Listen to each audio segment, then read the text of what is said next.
Welcome back नाज़रीन। हमारे साथ मौजूद हैं मलिक रफ़ीक रजवाना साहब, साबिक गवर्नर पंजाब हैं। उनसे गुफ्तगू हो रही थी इस पॉलिटिकल सिनेरियो के ऊपर और हम इन्हीं मज़ामीन के हवाले से बात करना चाहते हैं। सर, सवाल आपसे यही है कि खान साहब इन तमाम चीज़ों से क्या हासिल करना चाहते हैं? जो दबाव बढ़ाने का भी आपने एक इशारा दिया कि गवर्नमेंट पर दबाव बढ़ाना चाहें तो गवर्नमेंट क्या इनके दबाव में आ जाएगी? दूसरी जानिब अगर ये मज़ामीन लिख रहे हैं और वो आलमी जरीदों में शाया हो रहे हैं और उससे मिलिट्री इस्टेब्लिशमेंट पर ये भी प्रेशर बिल्ड करने की कोशिश कर रहे हैं, तो आप क्या समझते हैं कि क्या मकासिद हैं इनके?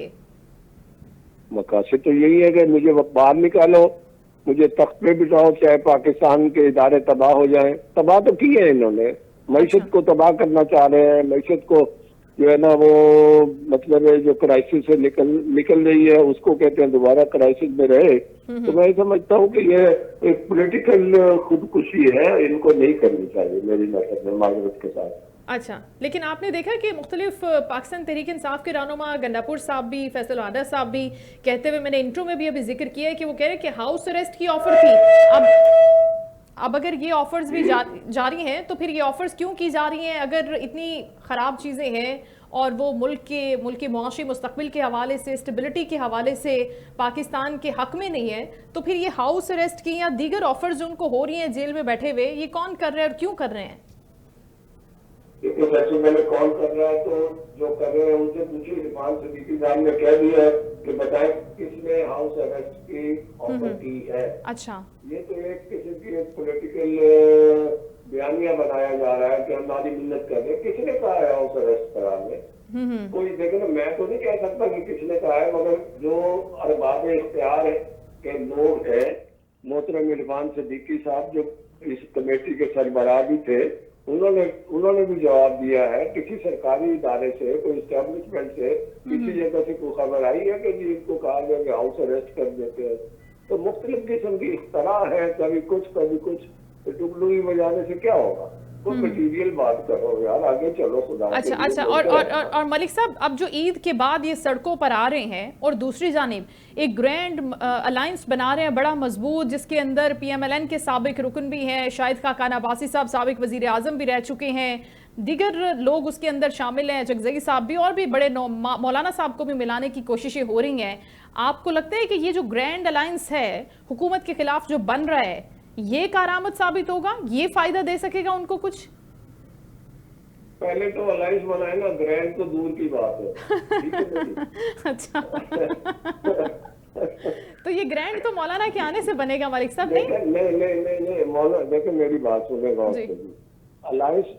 अलायंस जो बन रहा है, मेरे इसमें कई पुराने हमारे साथ पार्लियामेंटेरियन रहे हैं, दोस्त हैं, एहतराम के काबिल है, शाहिद खाकान, गुड मैन, बड़े अच्छे लोग हैं, मगर अपने अपने सियासी नजरियात होते हैं। देखिए, इनमें से एक एक साहब को आप गिने, सिवाय पीटीआई के किसी की पब्लिक फॉलोइंग है माजरत के साथ? नहीं ऐसा कुछ नहीं है, बिल्कुल ठीक है। नंबर 1। नंबर 2, मौलाना साहब मजे हुए सियासतदान है, ठीक है ना, वो तो ग्रैंड बात की बात है, अलायंस में भी शामिल नहीं होंगे, वो दूरंदेश सियासतदान है।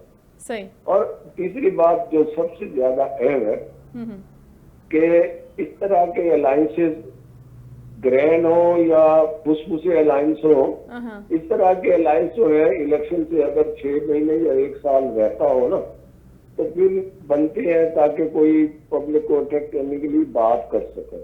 अभी तो हुकूमत को 4 साल पड़े हैं और 1 साल की हुकूमत की कारकर्दगी, हमारी बात छोड़े कि मैं PMLN का एक सीनियर कारकुन हूँ, मेरी बात छोड़े, मैं पुराना पार्लियामेंटेरियन हूँ या उहदों पे रहा हूँ, नहीं। आप ये देखें कि वर्ल्ड बैंक तारीफ कर रहा है, IMF कहता है, ब्लूमबर्ग वाले कहते हैं, तो उनको अंदाजा लगाया। फिर ये अगर तस्वर करें कि 1 साल के अंदर यहाँ दूध की नहरें बहा दी जाएंगी, तो पानी की नहरें बहाल हो जाए तो बड़ी बात है, क्योंकि ये अरसे दराज से ये लॉन्ग स्टैंडिंग इश्यूज हैं जिनको हल करने में बड़ी दिक्कत का सामना है, मुश्किल फैसले करने पड़ रहे हैं, मगर फिर भी महंगाई की शरह कम हुई, सिवाय रमजान शरीफ के, उसमें हुकूमत कोशिश कर रही है, मगर हमारे मुसलमानों को अल्लाह ताला हिदायत दे कि दुनिया में क्रिसमस में और रमजान शरीफ में कीमतें कम हो जाती है। ये मुसलमान देखिए, बिल्कुल आप सही कह रहे हैं कि सारी चीजें तो हुकूमत नहीं करेगी, कुछ इंसान का जाती फेल भी है, कुछ इनफरादी हिस्सा भी डालना है। जी, रमजान शरीफ है, उधर से जखीरा अंदोजी करते हैं, उधर से रोजा रखते हैं, शाम को अफ्तारी करते हैं, 10 दिन के बाद उम्रे भी चले जाते हैं कुछ लोग। इबादतें पूरी हैं सर, इबादतें पूरी हैं। नहीं नहीं नहीं, खुदा को भी, खुदा न खास्ता, ये खुदा को भी शायद, उस खुदा को भी अल्लाह रहम करे, कुछ और शक्ल दिखाते हैं।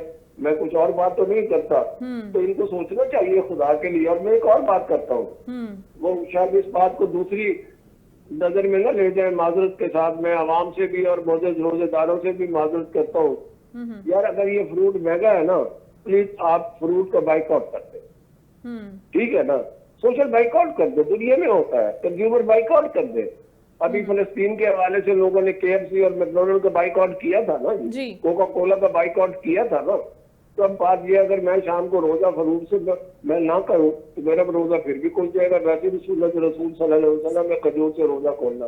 बेशक। तो कंज्यूमर इकोनॉमी भी जो है, कंज्यूमर सोसाइटी भी रिएक्ट करे ना इन जखीरा अंदोजों के खिलाफ, वो भी तो रिएक्ट नहीं करते हैं। तो ये सारी चीजें आप सामने रखें तो महंगाई कितनी फीसद कम हुई, इन्फ्लेशन सिंगल डिजिट हो गया, ये मार्कअप का रेट कम हो गया। तो इंसेंटिव दे रहे हैं ना, एक्सपोर्ट ओरिएंटेड इंडस्ट्री के लिए इंसेंटिव के लिए काम हो रहा है। बिजली के मुआहदे इन्होंने जो है ना उनको ठीक किया, रीवैप किया, रिविजिट किया। तो ये प्रोसेस चला हुआ है। तो आप ये समझें कि 1 साल के अंदर अगर ये हालात है तो ये 4 साल और हुकूमत करने दें तो इंशाल्लाह बेहतरी होगी। फिर अवाम जिसको इलेक्ट करती है करे जाके, अवाम बिल्कुल करे।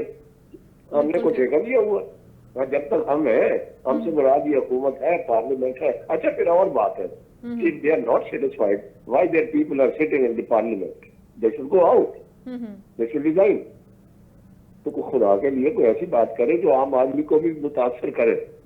मतलब मैं कोई बात करता हूँ, मेरी बात को अगर नागरिक मुतासर नहीं हो तो मेरा कहना फजूल है। बेशक, राइटली सेड सर। बहुत शुक्रिया मलिक रफ़ीक रिजवाना साहब, आपकी कीमती वक्त का आपने टाइम दिया। साबिक गवर्नर पंजाब PMLN के सीनियर रहनुमा गुफ्तगू फरमा रहे थे और उनका यही कहना था कि अगर ये चीज़ें इसी तरह चलती रहेंगी और गवर्नमेंट परफॉर्म नहीं कर रही और अगर ये ग्रैंड अलायंस बनता है जो कि उनको बनता हुआ नजर बन भी रहे, तो वो कहते हैं कि ये उतना करामद साबित नहीं हो सकता, क्योंकि इसके अंदर जो पार्टीज़ मौजूद हैं, जो रहनुमा मौजूद हैं, एक तो ऑब्वियसली उनके पीछे कोई लीडर उस तरह से मौजूद नहीं है, ना उनकी वो पॉपुलैरिटी का ग्राफ है और ना ही वो कौमी असम्बली में उनकी कोई ख़ास किस्म की प्रेजेंटेशन है। तो इस लिहाज से इस मैदान में भी पाकिस्तान तहरीक इंसाफ को अगर वो ग्रैंड अलायंस की तरफ जाते हैं और उस तरफ डायरेक्शन अपनी दुरुस्त करते हैं तो वहाँ पर भी खासे चैलेंजेस का सामना करना पड़ेगा। और दूसरी बड़ी इंपॉर्टेंट बात कि अगर वो ईद के बाद तहरीक का आगाज़ करने जा रहे हैं तो वो किस तरीके से करेंगे, इस पर हम पाकिस्तान तहरीक इंसाफ के रहनुमाओं से भी बात कर लेंगे कि वो क्या देख रहे हैं आने वाले वक्त में कि किस तरह से इस अलायंस को लेकर आपने चलना है। और अभी प्रोग्राम में हम एक शॉर्ट ब्रेक लेंगे और ब्रेक के बाद दोबारा हाजिर होंगे।